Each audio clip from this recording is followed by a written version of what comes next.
Hey folks, Big Woodsman here. Today we're going to be cutting this live edge ash in half on our sawmill, and then we've got another project in line for this. So stay tuned. Let's see what we get into.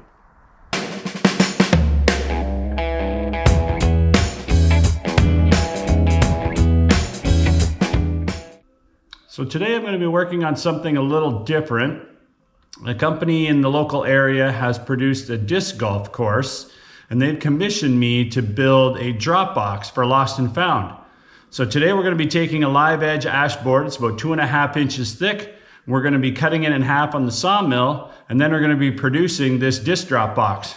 So first step of business is to get out to the sawmill and let's slice this board in half.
So there's our live edge board.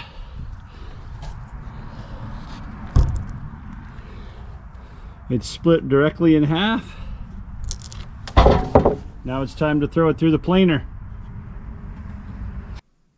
So we're back in the shop. You can see we've got our live edge boards behind us.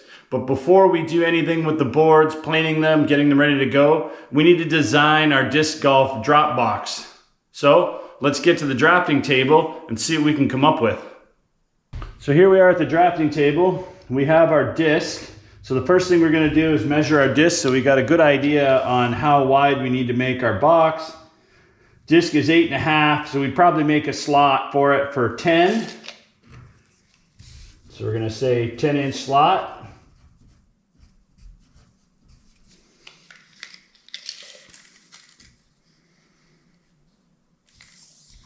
So yeah, our box could basically be 12 by 12. So let's go ahead and let's draft up a bit of a design.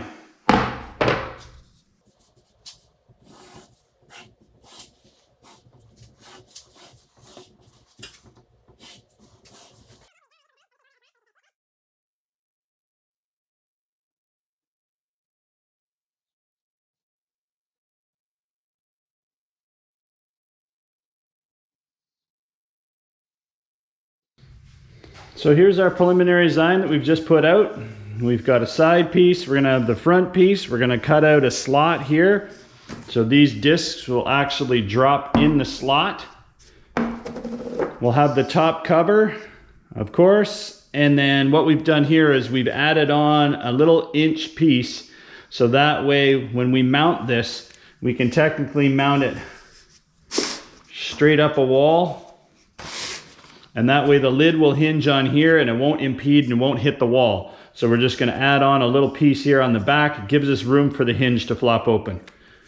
We're going to put a lockable hasp on the front, so that way people can't get into it. And there will be our box. So now we just need to go through. We know that this distance between here and here is going to be 10 inches. Because that'll fit our discs. So then we're just going to add a couple inches. Basically everything is going to be 12 by 12. And keep it just standard 1 foot. Make life so much easier. So now it's time to get to the actual machines, and let's plane our boards and get it ready to go.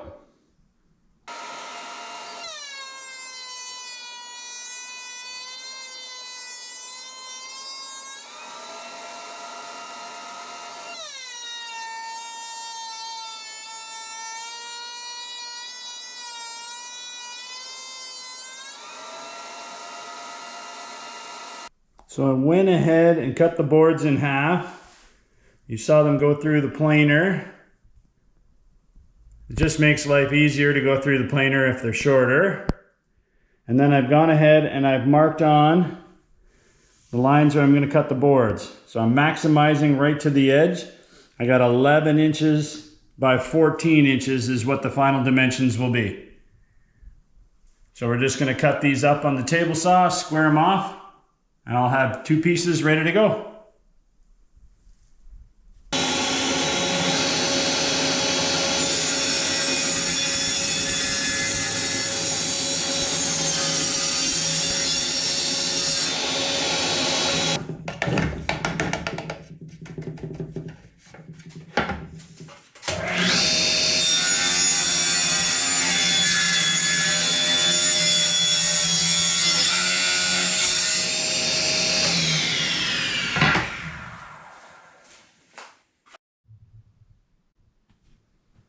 So here's all the pieces cut and dry fit. The strip across the top for a hinge so our door won't impede.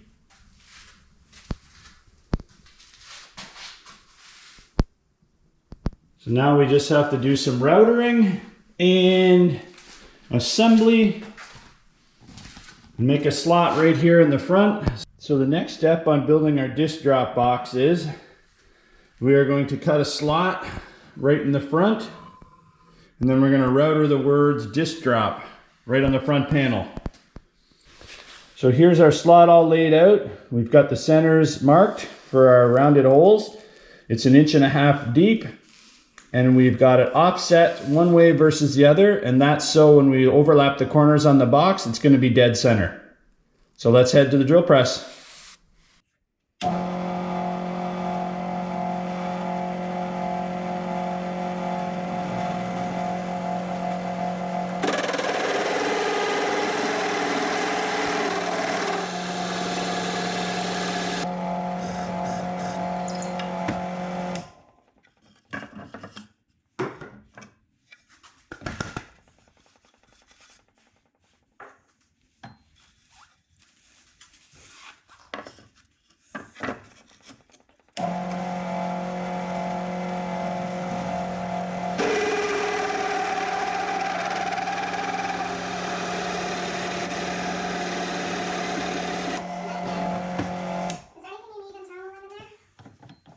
I think so.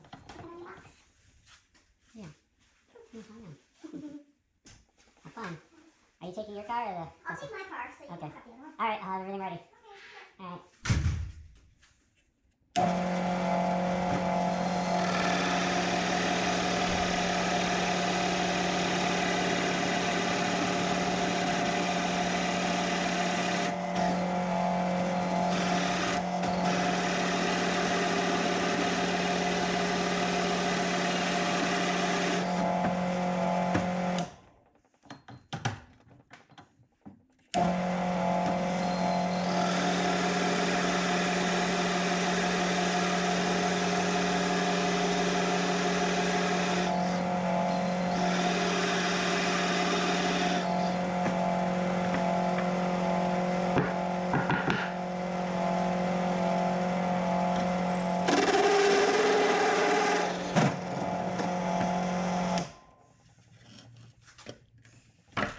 Now that we have our holes drilled, all we have to do is take the jigsaw and cut those lines out and then sand it all down and we've got our slot.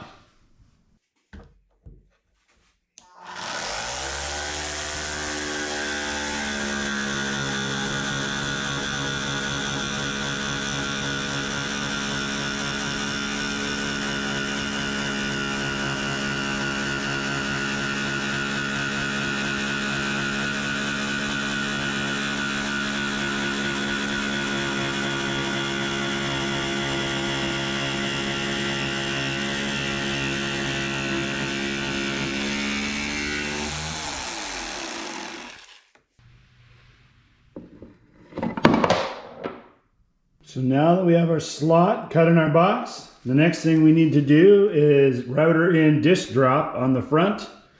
But that's going to be for another day. I got a couple other things I need to get done today, so we'll see you back in the shop tomorrow. So we're back in the shop. The next thing we're going to do is we're going to router the front of our disc drop box. We're going to router the lettering on the inside edge. So we're going to go ahead, we're going to stencil the outside edge here, and then we're going to router it, freehand it. So this is going to be awful fun. This is the only board I have. This is the only shot. We got one shot to get this right. If I screw this up, I got to start from scratch all over again. So stay with us because this is going to be a bit tense.